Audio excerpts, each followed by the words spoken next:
Oh my, presenting to you today is an excellent one. Here it is in 9 parts, with every update I could find. Just what you all wanted. The focus is on an eccentric mother-in-law who may be the most outlandish person we've ever covered on the channel. The Wedding Cake Saga, Mother-in-Law in the Wild is the name we've given it. Jump right in. Thus, I am employed part-time by a bakery. Wedding cake design is a specialty of 4 of our employees. As part of my duties, I visit with clients, go over our flavor menu, and show them examples of our previous work, including wedding cakes. They can use this information to get the perfect cake design for their special day. Surprisingly, a couple who were supposed to come in at 8:30 actually showed up at 7:45 this morning. They were accompanied by an elderly woman. Despite the fact that we were already swamped with morning rush, my manager insisted that I attend to them. I therefore approach the happy couple, introduce myself, offer my congratulations, and then proceed with my customary small conversation. I display our flavors, highlight popular choices, and show them examples of cakes we've made in the past. The future bride places the book in her fiancé's hands so that no one else can see it. With a sigh, the elderly woman goes outdoors to light up a cigarette. The happy couple swiftly selects 5 designs they love. The elder woman returns after roughly 20 minutes and inquires about what she had missed. Right as her fiancé shows her the designs they selected, she begins to grumble. "No, that's excessively specific. Nah, I think that one's boring. You need a larger one." The list goes on and on. It was as if I were tuning into a cranky Goldilocks. Inquiring about the number of attendees, I cast my eyes over this woman and approached the bride.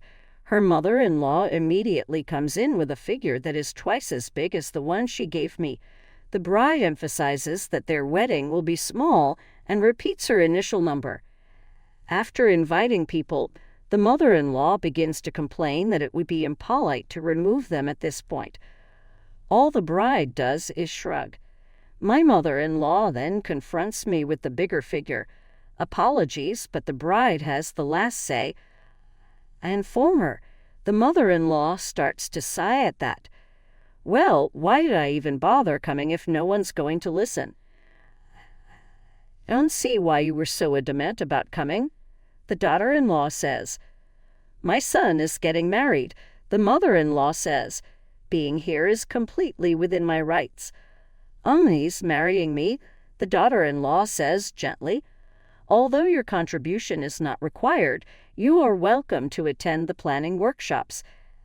Ask me for it if I desire it." After about to dispute, the mother-in-law simply replies, "Ah, I need a cigarette," and walks outside to light one. I can't help but be impressed by the daughter-in-law's unwavering determination. Next, the focus shifts to the fiancé, who appears to be trying to vanish into thin air as he stares silently at the floor.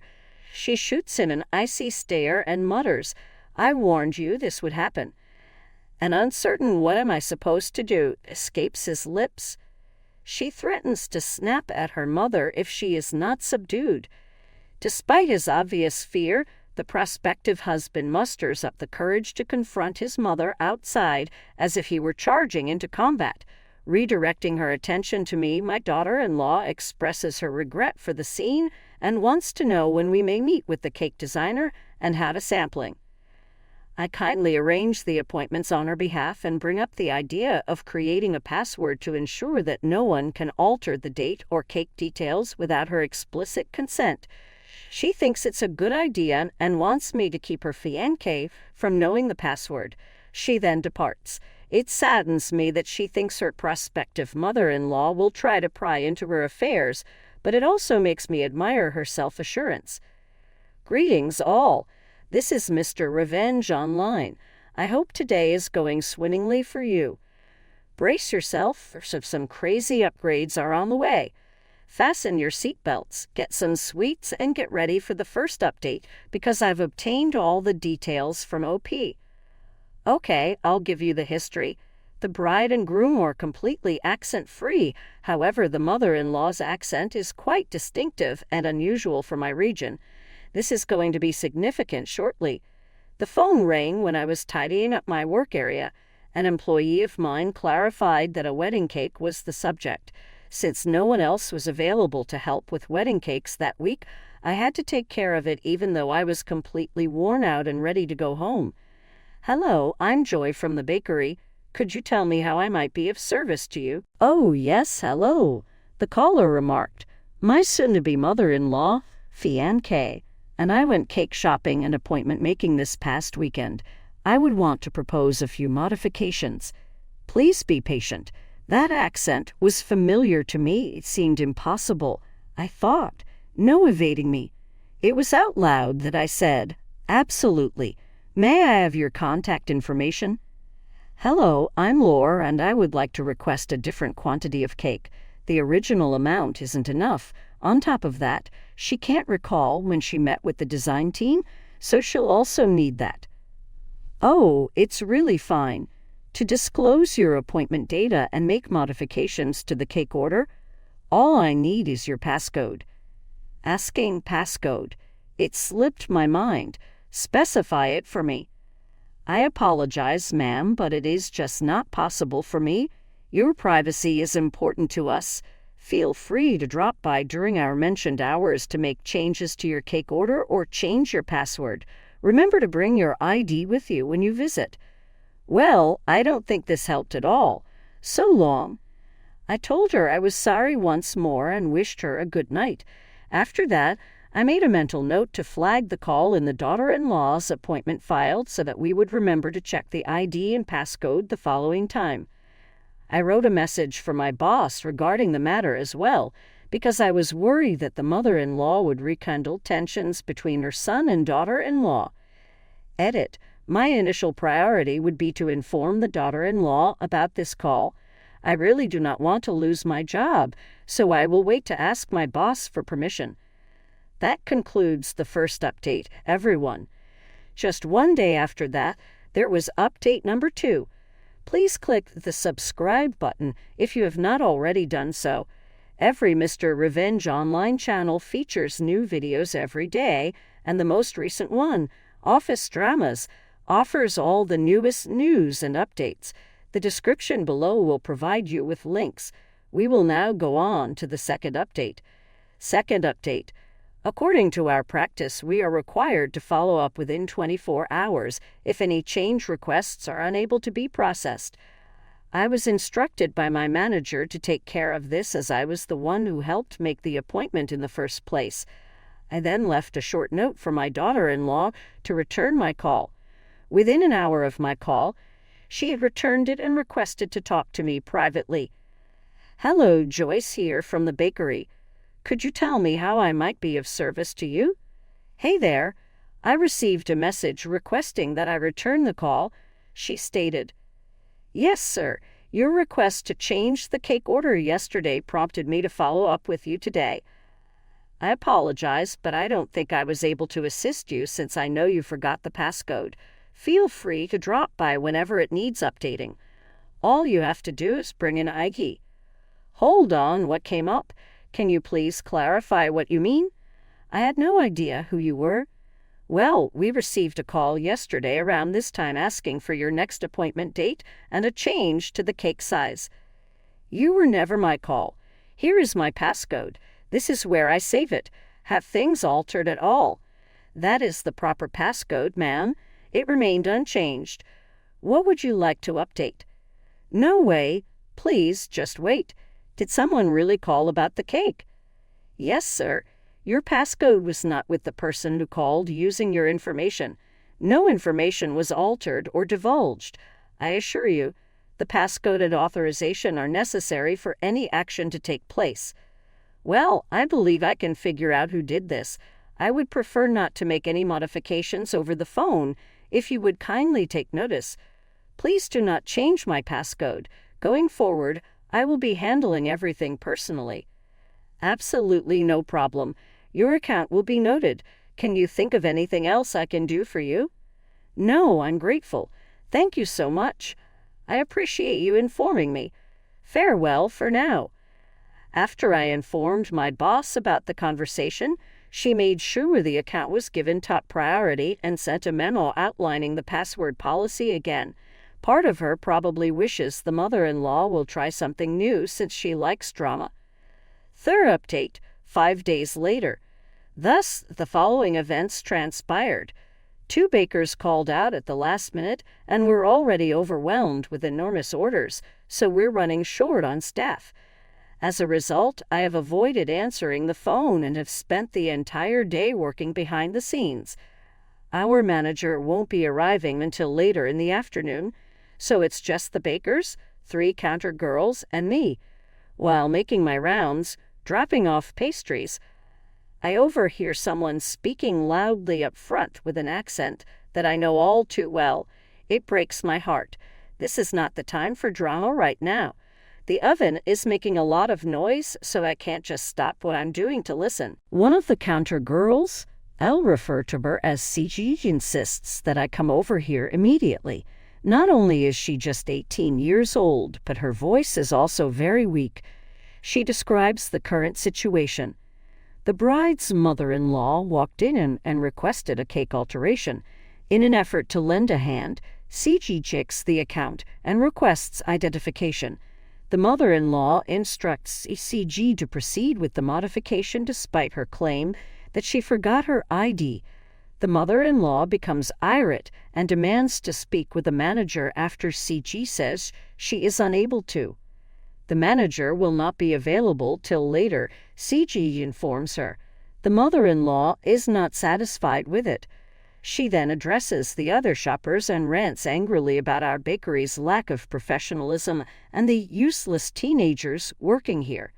In an effort to maintain composure, CG offers her a complimentary cake and coffee and requests her nicely not to bother the other customers. However, CG's mother-in-law quickly retaliates, describing him as a stupid brat. At that point, CG leaves the room and comes to locate me. Very well, everyone. People who are disrespectful to workers, particularly a young one, are the worst, and we were already exceedingly busy for today, so I was pretty irate. Having such a conversation with an employee, particularly a child, is unacceptable. As I attended to my mother-in-law, I instructed the counter lady to calm down, contact our boss, and take a break.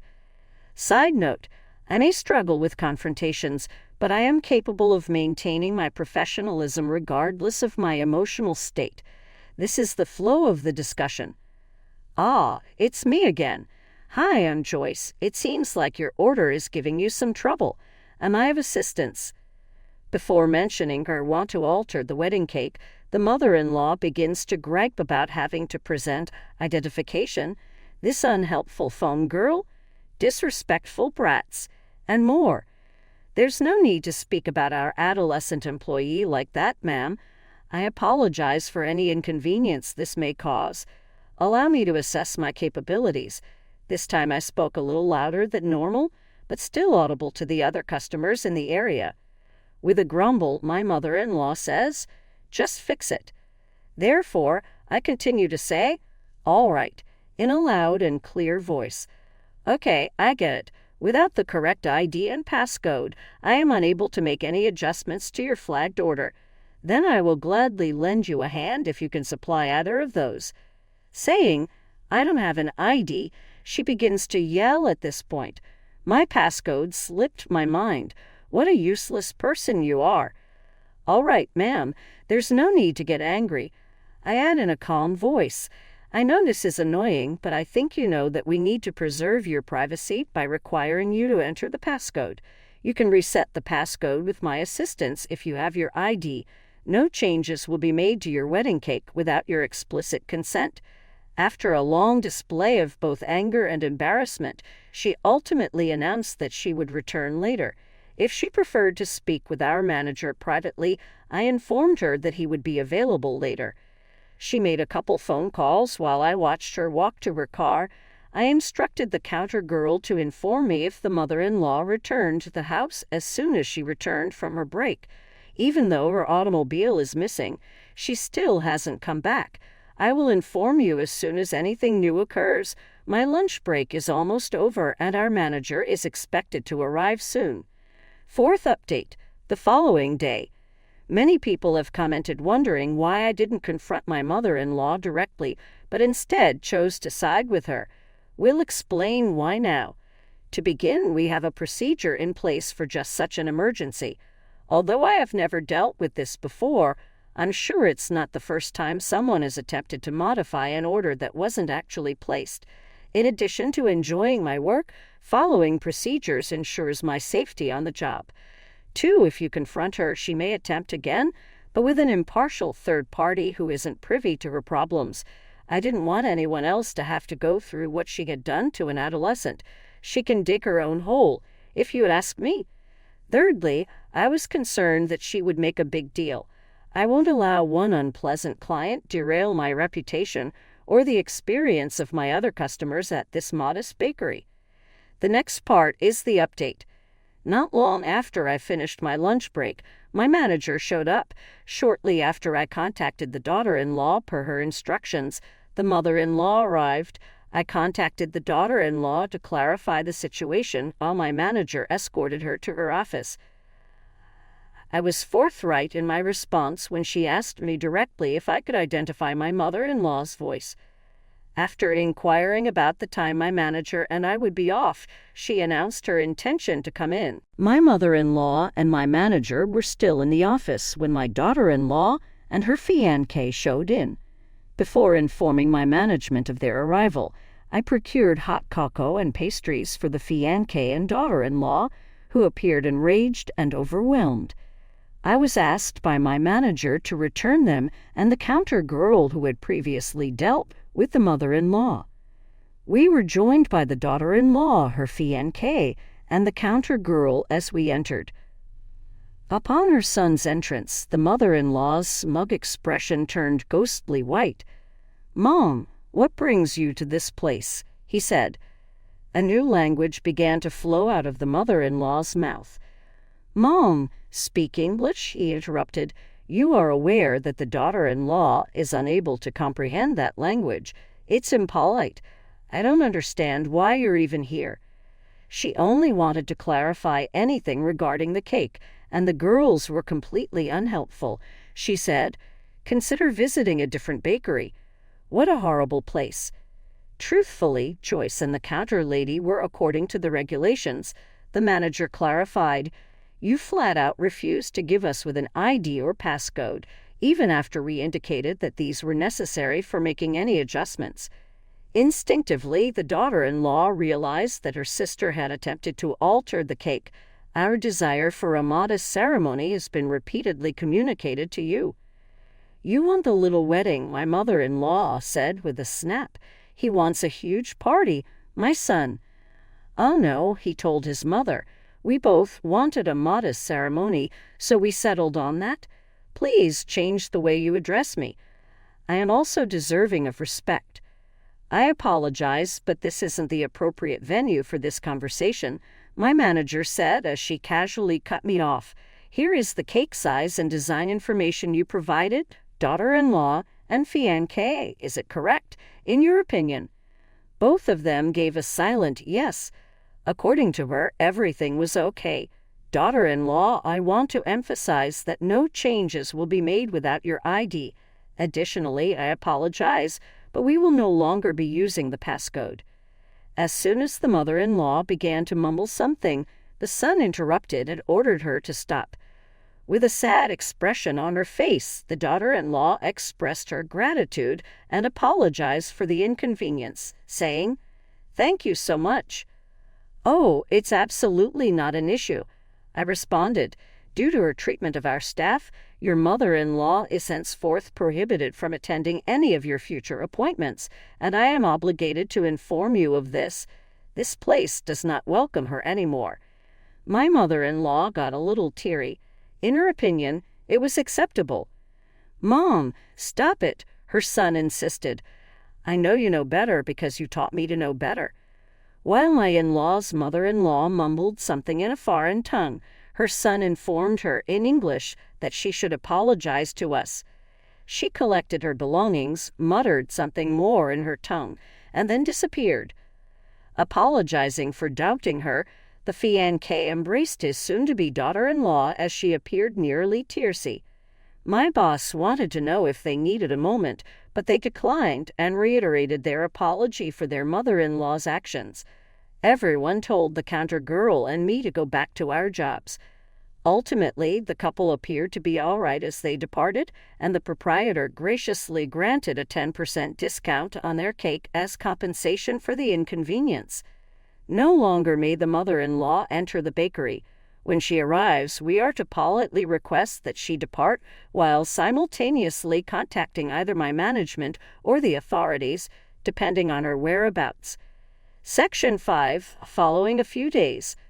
My shifts at the bakery change during the week based on my other employment schedule and the amount of work that needs to be done, but on weekends I work during the day. On occasion, I engage directly with clients. On other occasions, I manage wedding and special event appointments, and on yet other occasions, I merely bake. From 2 in the morning until 7 in the morning, I've been cleaning, preparing, organizing, baking, and so on, because we've been slightly understaffed. I turn off the front lights and lock the doors when I work those early hours. Even if I park on a bright street for safety reasons, no one can see our kitchen lights from anywhere except just in front of the door because they are on the side. Basically, when those times roll around, the bakery appears deserted.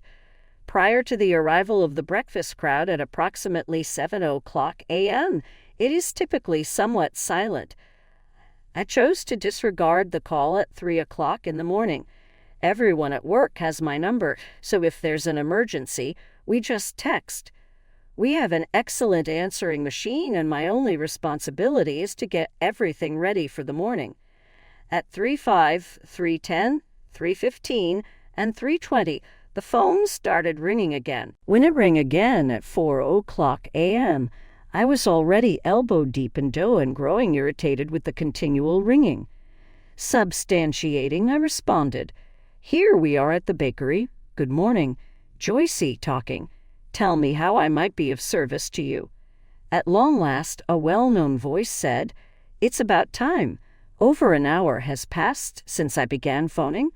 Why are you being so coy?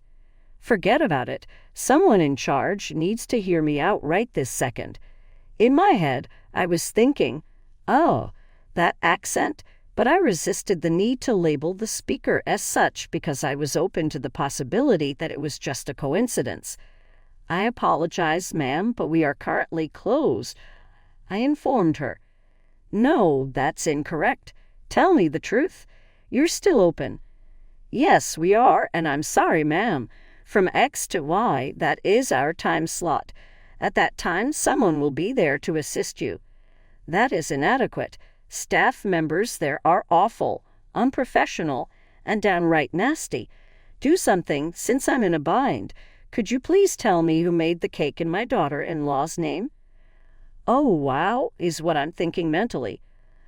"Unfortunately, we are currently closed, thus I am unable to assist you with anything, ma'am. Call us again during business hours if you need further assistance." "Oh no, a moment of assistance is required. Tell the truth. Surely you're not closed. Get that door open. Yes, I can make out the lights. Let me tell you something. She would have to lean against our front door, face the glass to see the kitchen light, which is out of the question given my recent anxiety.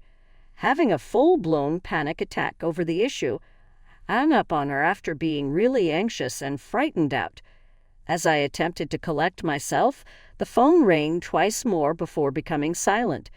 Both my boss and a male colleague who would be assisting with the opening received my text message. The response from my colleague was a string of emoticons and the word "WTF." I was instructed to remain indoors by my manager, who informed me that she was en route.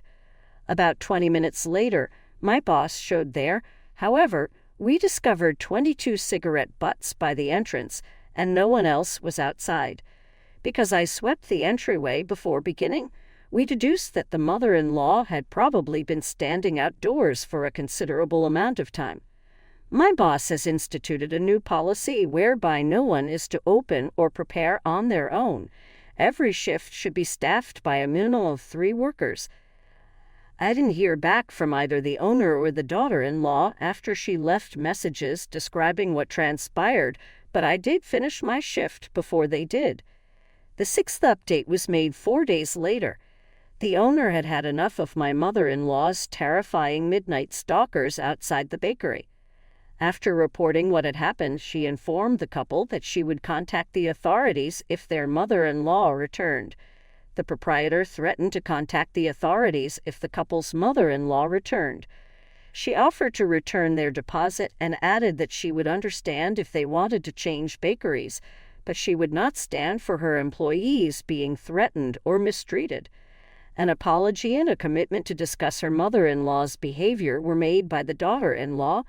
Both she and her fiancé were quite pleased by the level of professionalism and attention given to their cake, so she informed the owner that they had no intention of switching bakeries. Additionally, they wholeheartedly agreed with the owner's decision to contact law enforcement in an emergency. The owner offered to return the deposit again, and although the fiancé was apprehensive at first, he eventually accepted. So I think we can put it that way, can we? Everything is good after the happy couple had a conversation with the mother-in-law, who realizes where she went too far. Not at all. Without a doubt. This is just the beginning. Our mother-in-law has finally given up showing up and is now constantly contacting us since she knows she will face the consequences if she returns. My apologies, but we are no longer able to process modifications of this nature over the phone. This is our new system for handling her calls requesting adjustments. If you require any assistance, do visit us during our work hours. This, however, does not deter her. The subject remains unchanged every time she calls. She informs us of the daughter-in-law's identity and either requests or inquires about the next visit. She continues insisting on speaking with an administrator despite our repeated assurances that we will not divulge the information and her repeated insistence that she must come inside. All this over a cake, and we keep her on hold until she hangs up and then calls again later, attempting the same thing. I intend to provide an update regarding the taste and design appointment as soon as I am able to. I was able to share with the daughter-in-law what I'd written about the situation since my manager gave me the go-ahead. Some readers had suggested I jot down the details on a card, so I did just that and handed it to her with an explanation.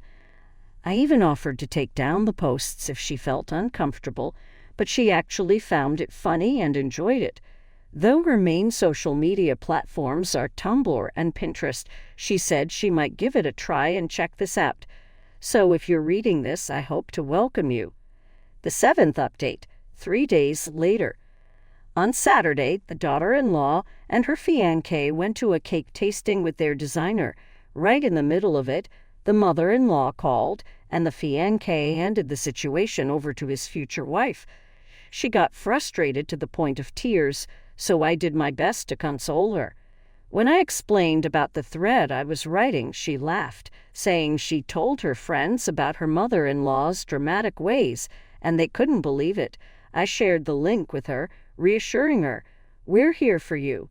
She made a funny face and said, while she mostly uses Tumblr and Pinterest, she might also check this out. She even said I could keep writing about it and share more details. Now, a bit about their wedding plans. They're planning a whimsical Alice in Wonderland-themed tea party in a small park for the ceremony and reception. But the mother-in-law insists it should be in her church and has even put down a deposit to reserve a hall. She's invited her own guests, expecting a formal church ceremony. They've chosen a brightly colored cake inspired by Alice in Wonderland, complete with the Mad Hatter and Queen of Hearts as toppers. I've seen the toppers. They're adorable. Although they have only 50 guests, they went with a 60-person cake. Meanwhile, the mother-in-law insists they get a traditional 3-tiered white cake that serves 250. That's right, minus 250 servings. Despite the original guest list of 50, the mother-in-law has added 200 more people. The daughter-in-law tells me her mother-in-law has become overly dramatic since the engagement. Once conventional and restrained, she now regularly drops by unannounced, leaving constant messages. The fiancé, feeling torn between three important women, said, "Mom never had the wedding she wanted," implying his mother should have more say in the planning. The daughter-in-law, giggling, replied that it's her wedding, not her mother-in-law's. She even joked with her fiancé that he should marry his mom if he's that interested in giving her the wedding she wants. The cake designer shared a funny story about her own past experience with a mama's boy, which gave the daughter-in-law a good laugh. She also appreciated her fiancé's growing ability to say no to his mom. That cake will be protected at all costs. At the end of the appointment, the daughter-in-law hugged us as we continued planning flavors and details. I assured her the cake would stay safe. Before leaving, we swapped numbers, and we've been texting since. The fiancé's independence is growing, and it's definitely ruffling some feathers. A bit of context before update 8. The mother-in-law keeps trying to change the cake or get details about the appointments. She even tried to add 10 loaves of sourdough to the order. Just why? Quick reminder. The mother-in-law is officially not invited to the wedding. The daughter-in-law told her fiancé she wouldn't attend if his mom was there, and he agreed. Now she's hired security to verify guests and accompany the cake delivery. She's even paid for the list herself, ensuring no last-minute changes. So, everyone, if you're interested, you can find Mr. Revenge online at the link provided. Things are definitely heating up, and update 8 is coming soon. It's a wild one. Be sure to subscribe if you haven't yet. Here's the 8th update. After a month, it has been a challenging week. I went through a mental breakdown, lost a job, and now my entire apartment smells like fish because my neighbor, for some reason, has taken to frying fish in the corridor. I'm sick with a headache, low on energy, out of Nutella, and broke. In essence, I've hit rock bottom. Had reached my breaking point when my cake-obsessed mother-in-law called once more. I picked up the phone when she called at about 4:00 in the morning today because my coworker was preoccupied. We continued with the same pattern that we've been following throughout the week. She ended the phone, but I answered it again at 9:15. The following discussion followed at approximately 11:00 a.m. "Come on in, it's the bakery." "Good morning." Joycey talking. "The question is, how do I—" "Oh, here we go again. Every time someone calls, why do you pick up the phone?" "I am unsure, ma'am." My response was, "I work here, even though my exhaustion made me question whether I had chosen the correct career path." "Discover another one for me. I need someone in a position of authority to listen to me. Excuse me. The boss isn't here, but if you need her toe—" "Be quiet." "No, I'd rather not speak to you, lady." I overheard my adolescent coworker becoming furious on the phone a little later while I was assisting a client. Since this is her first job, she is just 18 years old, she has not yet experienced the rigors of retail labor and is thus unprepared. I suggested that my coworker may ask me to take the call, as I thought she was probably dealing with an irate client. Without saying a word, she ended the call. But after a little while, I overheard her on the phone once more, this time with an angry tone. So I stopped what I was doing to listen. There was nothing she could do, she said, and she apologized again and again. Then our coffee makers were on full blast, and I could make out yelling over the phone from a good distance. Because the girl appeared to be inconsolable, I seized the phone and dealt with the situation independently. "Who is it?" "Crazy mother-in-law, Karen. Of course. I can't believe how disorganized you all are. You guys are terrible. You don't know what good customer service is because you're too preoccupied with your boyfriends or video games. Will you assist me, or should I look elsewhere for a place to do business?" "Oh, ma'am, I think it would actually be best if you did take your business elsewhere." "What did you just say?" "Someplace else. Greetings. I am Joyce. My manager is the person you should speak with, but from this point on, it will be me." "Oh, I'm sure you want my business." "Well, that's not quite right. Not me. I wouldn't say that." "Oh, really? How? Show me the other chick. You are an incredibly unpleasant woman. Your treatment of others is unacceptable. Even though I'm normally rather patient, I'd had enough. Instead of being nice as usual, I spoke with conviction. "You need to feel embarrassed, ma'am. I overheard your conversation with her. She's 18 years old. From now on, you should deal with adults only because you're so rude. You'll only be able to communicate with the manager or me going forward." She attempted to counter, but I persisted. "It is not possible to make adjustments over the phone, as you have been informed on multiple occasions. We have implemented this policy for the express purpose of preventing your intended action. I recommend consulting your son and prospective daughter-in-law with any concerns you may have regarding the cake. It's not your cake, it's theirs. Since you are not the client, you are not authorized to modify their order. In a nutshell, do you need my assistance with anything else at this time that has nothing to do with your son's wedding?" After a brief pause, she ended the call. Without delay, I contacted my supervisor and informed her of the situation. I was worried about repercussions, but my boss seemed fine with it. She reassured me that the owner will be informed and that I shouldn't be concerned. To give the daughter-in-law a heads up, I also sent her a short text message. Since her appointment for tastings and designs, we've grown friendly. At least her mother-in-law knows we're aware of her repeated attempts to change the cake now that I apologized to her for yelling at her. I wanted to be sure there wouldn't be any repercussions, so I texted her an apology. In response, she joked that she was annoyed she couldn't attend the event and joked that she might recruit me to be a wedding security guard. For the remainder of my shift, my mother-in-law thankfully did not return my calls. Let me tell you something. This week has been absolutely draining. Nineth update, 5 days later. Listen up, folks. This one is major. Don't message me about violating privacy. I have the daughter-in-law's permission to post this. I let her know I'll be sharing it and even sent her a draft to check before I posted it. All right, let us begin. The nuptials have been canceled. I am aware that the mother-in-law has only called 6 times since I last confronted her. Both times I picked up the phone, she abruptly ended the call. When my coworkers on the other end of the line realized it was her, they immediately hung up. At last, the proprietor of the bakery gave us the go-ahead to end our conversation with her. My daughter-in-law and I became close friends after we tasted the cake. We became close because we both had to deal with this crazy mother-in-law and loved fairy details. She confided in me about the highs and lows of wedding planning, while I kept her apprised of any calls from her mother-in-law. She appeared distressed when she walked into the bakery for coffee a few days ago, so I decided to accompany her during my lunch break.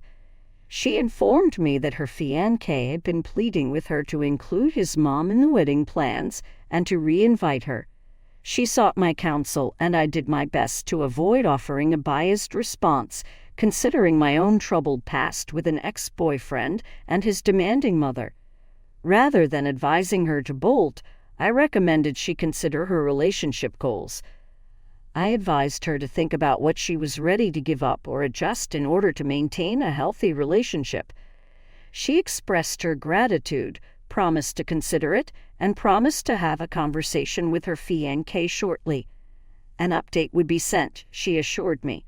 Then, not long ago, she called me sobbing. The engagement had been dissolved by her. Her fiancé had been trying to persuade her to allow his parents attend the wedding, while simultaneously informing his mother that she was being overly controlling. She discovered that he had been playing both sides of the argument. He said he wouldn't want to be married if his mom couldn't be there, and she accused him of not comprehending the importance of family to Greek women. Their debate escalated into a heated one. He attempted to retract his statement, claiming he was only bluffing, but she remained firm when she acknowledged that perhaps marriage was a mistake. While he returns to live with his parents, she stays with her sister because their house is in her name. To amend her cake order, the daughter-in-law will be dropping by tomorrow. For some reason, she informed me that she plans to call it a freedom celebration cake. She has extended invitations to all of her friends, including myself, who she had to leave off the original guest list in order to accommodate his family and friends. To accommodate her now larger and more relaxed celebration, she is also raising the cake size. Since the relationship has ended, I'm very confident there won't be any more updates. This is only a tiny gesture to say farewell to her mother-in-law. This is it, drama fans. The story has come to a close. I warned you this tale was crazy. Let's raid through a few of the feedbacks. Somebody asked, what would have happened if the bride had gotten pregnant? Her escape makes me very happy. I shudder to think of the things her ex-mother-in-law might have done to her while she was pregnant, or even worse, during the delivery. Attempting to assert her authority, she would likely be present in the delivery room. Yes, I was also thinking that. Another commenter comments, I have a feeling this mother-in-law will be the subject of another tale in due time. Another voice chimes in saying, well, at least they can ignore all the extra venues she rented for the wedding. So, is this the most outlandish tale about a mother-in-law that the channel has ever run? It may be, in my opinion. Leave a comment with your opinions. I'm interested to hear from everyone. That concludes today's news. Wishing you everyone a fantastic day. Looking forward to seeing you later. Make sure to subscribe to our other channels listed in the description.